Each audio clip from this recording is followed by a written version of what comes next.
السلام علیکم ورحمۃ اللہ۔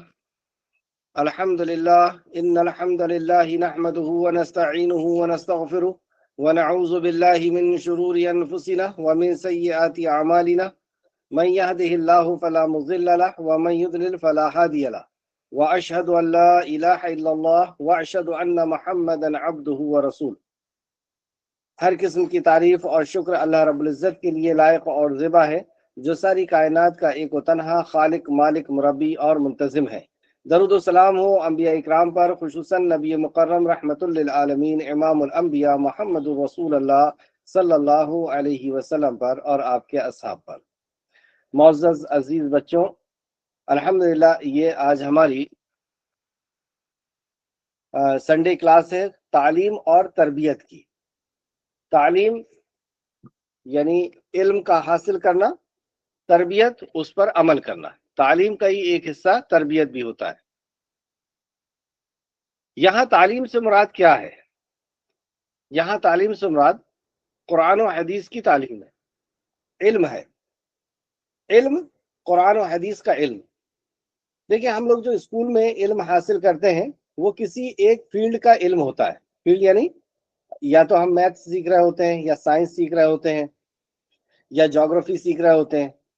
تو یہ ہمیں زندگی گزارنے کے لیے ضروری ہے کہ ہم کسی فیلڈ کو جانیں اور پھر اس کے ذریعے سے ذریعہ معاش کا انتظام کریں، یعنی اپنے خرچ کے لیے پیسے کمائیں۔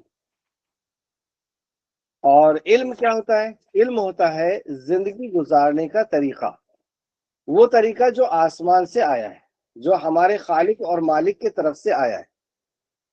تو دونوں علم میں فرق ہو گیا۔ وہ علم ہمیں صرف زندگی گزارنے کی ضرورت فراہم کرے گا۔ اس کے ذریعے سے اگر ہم ڈاکٹر بن جاتے ہیں، ہم انجینئر بن جاتے ہیں، ہم اگر لائر بن جاتے ہیں، تو اس کے ذریعے سے ہم کچھ پیسے کما سکتے ہیں۔ لیکن زندگی جینا آئے گا کیا؟ ہرگز نہیں آئے گا۔ زندگی کیسے جینا ہے؟ ہمارے ماں باپ سے ہمارے تعلقات کیسے ہونا چاہیے، ہمارے استاد سے کیسے ہونا چاہیے، ہمارے پڑوسی سے کیسے ہونا چاہیے، ہمیں کیا کھانا چاہیے، کیا نہیں کھانا چاہیے، کیا پینا چاہیے، کیا نہیں پینا چاہیے، یہ زبان کو کس طریقے سے استعمال کرنا ہے، کیا بولنا ہے، کیا نہیں بولنا ہے، کیا سوچنا ہے، کیا نہیں سوچنا ہے، کس کے حقوق کیا ہیں، یہ ہم نہیں جان سکتے۔ اس لیے بعض دفعہ آپ دیکھیں گے کہ اچھی اچھی پوسٹ پہ ہونے کے بعد بھی لوگ کرائم کرتے ہیں۔ کیوں کرائم کرتے ہیں؟ برائیاں کرتے ہیں، گناہ کرتے ہیں۔ کیوں کرتے ہیں؟ کیونکہ ان کو زندگی گزارنے کا طریقہ نہیں پتا۔ اس لیے آپ دیکھیں گے کہ جو عالم ہوتے ہیں، قرآن و حدیث کا جو علم حاصل کرتے ہیں، انہی کو عالم کہا جاتا ہے۔ ڈاکٹر کو عالم نہیں کہا جاتا، انجینئر کو عالم نہیں کہا جاتا، لائر کو عالم نہیں کہا جاتا۔ کیوں؟ کیونکہ وہ ایک فیلڈ کا علم انہوں نے حاصل کیا ہے۔ ہم عالم کو ہی عالم کیوں کہتے ہیں؟ کیونکہ انہوں نے قرآن کا علم حاصل کیا، حدیث کا علم حاصل کیا، یعنی زندگی گزارنے کے طریقے کا علم حاصل کیا، اس لیے ان کو عالم کہتے ہیں۔ تو یہاں پہ ہم تعلیم حاصل کریں گے، یعنی علم حاصل کریں گے قرآن و حدیث کا، اور پھر اس کے ساتھ تربیت بھی کریں گے۔ اس لیے آپ دیکھتے ہیں اکثر و بیشتر کہ جو لوگ صرف اسکول کا علم حاصل کرتے ہیں، ان کے اندر صلاحیت نہیں ہوتی کہ ماں باپ کے ساتھ کیسے رہنا ہے، اور بڑی بڑی پوسٹ پہ ہونے کے باوجود بھی وہ اپنے بوڑھے ماں باپ کو اولڈ ایج ہوم میں پہنچا دیتے ہیں۔ انہیں نہیں معلوم کہ ماں باپ کا کیا مقام ہے اور ان کو کہاں رکھنا چاہیے۔ یہ کیوں ہوا؟ کیونکہ انہوں نے کسی فیلڈ کا علم حاصل کیا، اور ہم کسی فیلڈ کے علم حاصل کرنے والے کو تعلیمی یافتہ سمجھتے ہیں کہ کوئی ڈاکٹر بن گیا تو وہ تعلیم یافتہ ہے، کوئی لائر بن گیا تو وہ تعلیم یافتہ ہے۔ یہ ہرگز نہیں ہے۔ اس نے کسی ایک فیلڈ کا علم حاصل کیا ہے اپنا گزر بسر چلانے کے لیے، اپنے پیسے کمانے کے لیے، روزمرہ کی ضرورت کو پوری کرنے کے لیے۔ اس لیے اس کے اندر اچھا اخلاق ہو، یہ جو ہے ضروری نہیں ہے کہ اس کو کیا سبھیتا دی گئی ہے۔ تو یہاں پر کیا سبھیتا ہے ہماری اسلام کی، یعنی ہمارے خالق اور مالک نے کیا پہنچایا ہے، یہ اس کی کلاس ہے۔ تعلیم اور تربیت، تین چیزیں میں نے آپ کو بتایا جو ہم اسکول میں حاصل کر رہے ہیں، وہ ہم صرف ایک فیلڈ کا نالج حاصل کر رہے ہیں جو ہماری زندگی گزارنے کے لیے، کام کاروبار کرنے کے لیے ضروری ہے۔ یہاں پہ ہم تعلیم حاصل، علم حاصل کر رہے ہیں قرآن و حدیث کا، یعنی زندگی گزارنے کے طریقے کا، اور پھر اس پہ تربیت کہ اس پہ عمل کیسے کرنا ہے۔ ٹھیک ہے، یہ ہماری پی پی ٹی نمبر 1 تھی۔